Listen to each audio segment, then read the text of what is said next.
Cyber crime की रोकथाम के लिए यहाँ के क्षेत्रीय लोगों को जागरूक किया जा रहा है। Radha Madhav inter college. नमस्कार दर्शकों, मैं संजय कुमार मिश्रा न्यायधारा से। साइबर क्राइम दिनों दिन बहुत ही बड़ा रूप लेता जा रहा है और इससे संबंधित समस्या देश में बढ़ती जा रही है और इसी समस्या को सुलझाने के लिए भारत सरकार के उपक्रम द्वारा ग्रामीण अंचलों में रह रहे व्यक्तियों को जागरूक किया जा रहा है। इसी कड़ी में आज जिला मथुरा के गोवर्धन ब्लॉक में स्थित है राधा माधव इंटर कॉलेज। यहाँ पर यह कार्यक्रम चल रहा है। यहाँ के लोगों को साइबर क्राइम से संबंधित जागरूक किया जा रहा है। कई बार लालच में आकर के हमारे पास ऐसे लुभावने मैसेज आते हैं कि ओहो आपका नंबर लकी ड्रॉ में सेलेक्ट हो गया है और आपकी 1 करोड़ की लॉटरी लग चुकी है। फिर वो व्यक्ति उस 1 करोड़ के सपने देखता है। ओटीपी भी नहीं मांगेंगे। तरीके बहुत चेंज हो गए। साइबर सेल क्यों बने? साइबर सेल्स बनाने की आवश्यकता ही इसलिए पड़ी कि जहां हम लोगों की सोच खत्म हो जाती है वहां से अपराधियों की सोच प्रारंभ होती है। हम तो सोचेंगे कि वो ऐसा कर सकता है, ऐसा करेगा, पर वो जब करेगा तो हमें पता नहीं चलेगा उसने क्या करना है। जब तक समझ में आएगा तब तक बैलेंस में 0 हो जाएगा।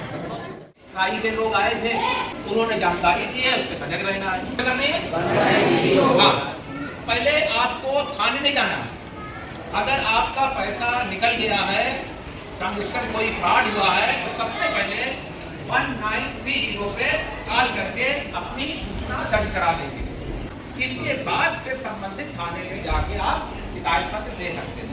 तो जितनी जल्दी आप सूचना देंगे उतनी जल्दी एक्ट होगा, उतनी जल्दी आपके फ्रॉड को रोका जा सकता। फोन उठाया, उन्होंने कहा कि ऐसा ऐसा हो गया, तो संबंधित थाने में जहां आप रहते हैं वहां जानकारी करें, उनकी बातों में बताएं, क्योंकि इसमें अरेस्ट भी चल रहा है। उसमें क्या करते हैं, आप लोगों को इस तरीके से बात करेंगे कि आप उनकी कैफियत में आ जाए।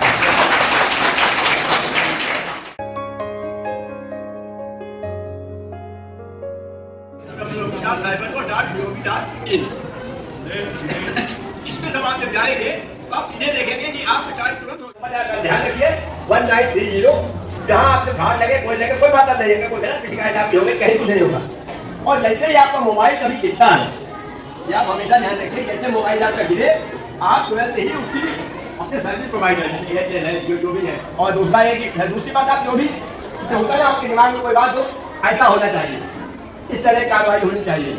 तो उसके लिए टेलीफोन रेगुलेटरी अथॉरिटी का जो आपने आपको दिया है, उसकी एक वेबसाइट है www.trai.gov.in जो ट्राई है।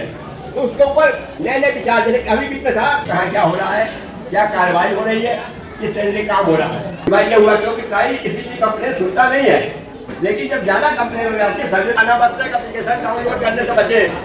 की अनावश्यक किसी भी वेबसाइट पर सर्चिंग न करें, क्योंकि एप्लीकेशन डाउनलोड करने के ऊपर खाते में कोई ट्रांजेक्शन हो, SMS आता है आपको एक्टिवेट हो रहा है। अगर आपका एक्टिव नहीं है, पैसा बता दीजिए तो आपको बताया था आपके लिए। आपको उन चीज़ों को आप ध्यान से रखना है। और ये छोटे बच्चे होते हैं मोबाइल और ये सारी चीज़ों में बहुत इंटरेस्ट रखते हैं, ना कि पढ़ाई में। तो इन चीज़ों का बहुत विशेष ध्यान देना है। और हमारे जो बड़े कहते हैं वो आपकी अच्छाई और भलाई के लिए कहते हैं। हमेशा ध्यान रखो, जहाँ बड़ों का आदर और बड़ों का सम्मान और बड़ों का कहना मानते हैं, वहाँ वो बच्चा अपने जीवन में और अपने भविष्य में कभी पीछे नहीं हो सकता है, आगे बढ़ता है। और इसी बात को ध्यान रखते हुए सर ने जो कहा है उस बात को जरूर ध्यान रखते हुए आगे ऐसी कोई घटना नहीं घटे, इस बात को जरूर ध्यान रखना है। धन्यवाद। ये जो कार्यक्रम हुआ है आपके विद्यालय में, ये आपको कैसा लगा? बहुत अच्छा लगा है और बच्चों के जीवन भविष्य के लिए बहुत हितकारी रहेगा ये कार्यक्रम। मतलब इससे जो फ्रॉड हो रहे हैं उस पर कुछ रोकथाम लगेगी? हाँ, बच्चों में थोड़ा प्रभाव आएगा और आगे भी बच्चे सोच के ही सारा काम करेंगे, अपने नुकसान या कोई हानि के लिए ऐसा कदम नहीं उठाएंगे। जो अभी ये कार्यक्रम हुआ है इसमें आपने कुछ सीखा? हाँ, बहुत कुछ सीखा है। बचने वाली बहुत सारी बातें हैं इसमें। अच्छा, जैसे क्या करेंगे अब आप? जैसे अगर हमारा फोन खो गया तो 1930 नंबर पर कॉल करेंगे, उस पर अपनी सिम को बंद कराएंगे। जानकारी दी, इस पे क्या कहेंगे आप? तब हम भी कभी फोन चलाते हैं तो जब किसी भी कोई भी लिंक वगैरह जब कोई अनमोल नंबर आता है तो हमें उससे सावधानी से उठाना चाहिए, अपने मम्मी पापा से भी पूछकर कोई सलाह लेनी चाहिए। फ्रॉड होने के चांसेस होते हैं, हाँ, फ्रॉड होने के क्या चांसेस ऐसे कार्यक्रम होने चाहिए? हमें सावधान रहना चाहिए इन चीजों से, फोन से अलग रहना चाहिए, ये फ्रॉड की बातें इनसे दूर रहना चाहिए। अब ये जो आपको जानकारी मिली है इसको आप कुछ लोगों को बताएंगी कि नहीं बताएंगी? हाँ, बताएंगे, इन सबसे दूर रहो। मतलब अपने गांव में बताएंगी लोगों को? गाँव में बताएंगे, लोग दूसरों की बातों में आकर ऐसा हो जाते हैं, कभी-कभी ऐसा नहीं होना चाहिए, खुद से सावधान रहना हुआ चाहिए। इसमें कुछ सीखा आपने? यस सर, ये सर जो भी फ्रॉड होते हैं सर हमारे हम लोगों की वजह से होते हैं। अगर सर हम ये फालतू के लिंक वगैरह होते हैं इन पर ना क्लिक करें तो नहीं होंगे।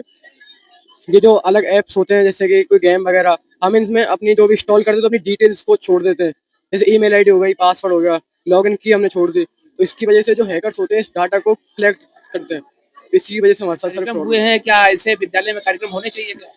होने चाहिए, तभी तो बच्चे जागरूक होंगे, तभी तो सब सीख पाएंगे कि ऐसा नहीं करना चाहिए और कोई भी एप्लीकेशन को ऐसे डाउनलोड नहीं करना चाहिए, तभी तो सीख। इसमें कुछ कहेंगे आप?